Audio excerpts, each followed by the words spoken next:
If you've ever worried about your community failing or that creeping fear that nobody cares, then this is the video for you. Every community manager dreams of building a thriving community where people are engaged and they can't wait to show up. Unfortunately, most communities don't make it there. They launch with excitement, but in a few months it's still dead. There's no engagement and people just aren't interacting with one another. I'll be going into this one shift that will change everything for you and will get your communities actually thriving. So here's the big mistake, jumping right into it.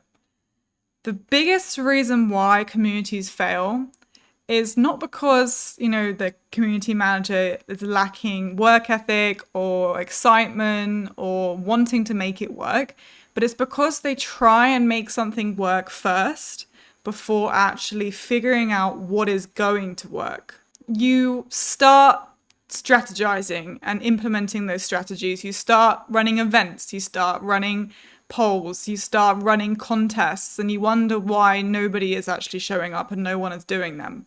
It's not that communities don't work. It's not that you're a bad community manager. It's because you're making something for you and you're not making it for them.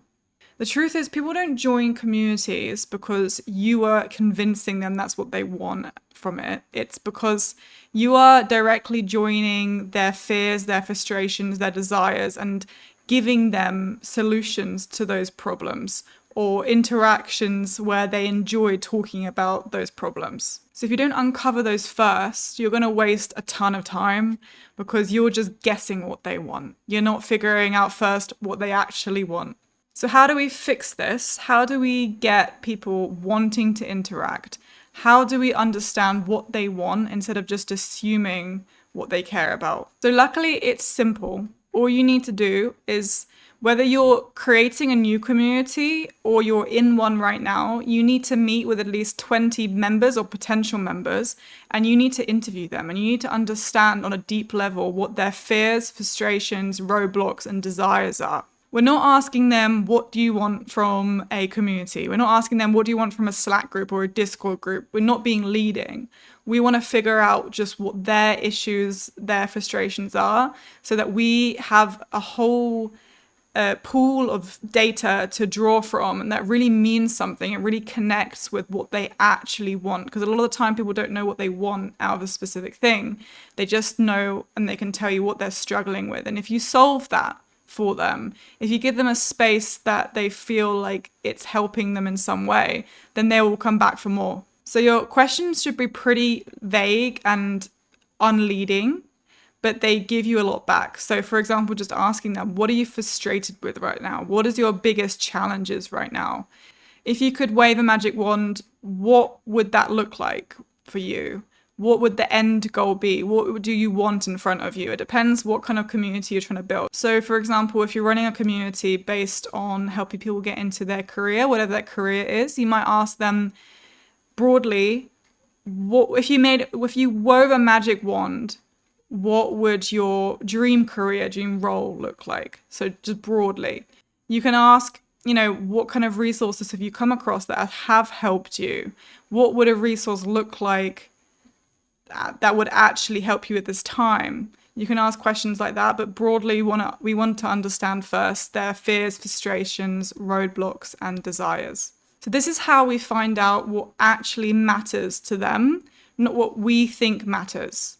And I can't stress enough, if you get this right, it will inform everything you do, every strategy you do, every kind of, even the channel structure, even structuring your communication. You could hook them in just with a simple sentence instead of writing a whole paragraph to try and hook someone in. You can just know exactly how to communicate with your members and how to get them engaged. So when you do this, a few things start to happen.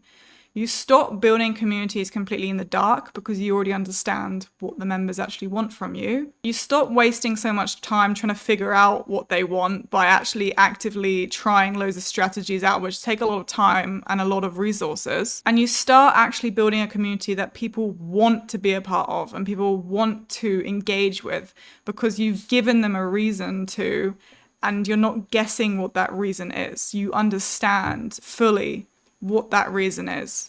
User research, I think, is completely overlooked and very much misunderstood. but it's the key to you building everything that you want to build. And it's actually not the boring stuff. To me, it's the most fun because you actually get to talk to people. You get to understand people. You get to learn a lot. And you will be the one who understands the members the most, or the customers, or whoever those are. So you will become very valuable to any business that you're working in. So let me give you an example. We're going to use a poll as an example just because I think it's the easiest way to kind of target what I mean by this. So if, say, in this scenario, you're running a poll in your community, and the point of this poll is just to broadly create engagement. So you want people to be discussing a topic with each other. You want people to be interacting. So in this scenario, the community is a community of people who want to get a career in art. And during your user research, you figured out that they have a lot of fears, a lot of frustrations, a lot of desires. And one of those fears are they're scared and they're worried to share their work. Some might feel proud at this point. Some might feel very embarrassed. And that's kind of a fear and a desire they want to get to. So I actually did this poll in the community that I'm currently working in. And I do a poll every week just for engagement purposes. And they work extremely well because I've tapped into what they are scared about. So I asked very simply this or that. Are you proud of sharing your work, or are you embarrassed to share your work? And every time I post these polls, the engagement is just a sea of discussions based on this because I have tapped into a specific fear that a lot of them share. The other side of this is if you don't do that user research, you don't understand that, I might go ahead and just ask them generally, how often do you post? Do you post one time a week or do you post once a month? That's boring to them. That's not connected with a specific fear, frustration.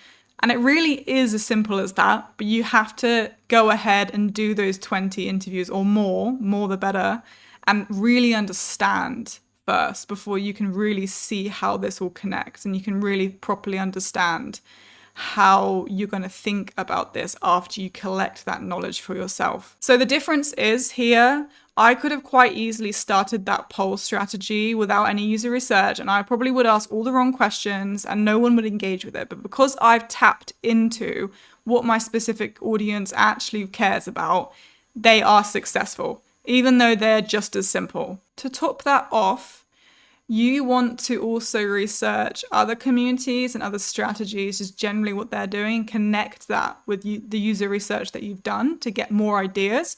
But remember, not every strategy in every community works for you. In fact, they probably don't. You have to connect that with what you have gained, the knowledge you have gained from your user research, doing those 20 or more interviews, and change them and shape them and just gather those ideas to be able to, for them to work in your community. And then on top of that, link things to business goals. Make sure you understand what the key stakeholders or your colleagues want from this community, what your boss wants, what the founder wants, what's the head of marketing. I don't know what your structure is in the business that you work. Because if you deliver them the things that they want, and then you also make the members engaged, you can connect those two things together with strategies that you have implemented, you've chosen to implement based on those two things. And then you will get a lot of respect from both sides and you will get promoted very quickly. So if you want to build a community that actually works and actually thrives and people actually want to engage with, then just stop guessing, stop doing things before you actually understand what people want from you. Don't try and force things on people. You don't need to do that. It will be a lot harder for you and it doesn't work. You can't sell something to someone that they don't want. They have to at least want it a bit first. I have detailed some step-by-step on how to do this in my free guide. So there is a free guide in the description if you're interested. 30 days to go from overlooked to valued. And there'll be more from me too. I'm developing a framework at the moment to help you have like a proper step-by-step from zero to building the best communities you possibly can. And I'm looking forward to finishing that off and sharing that with you.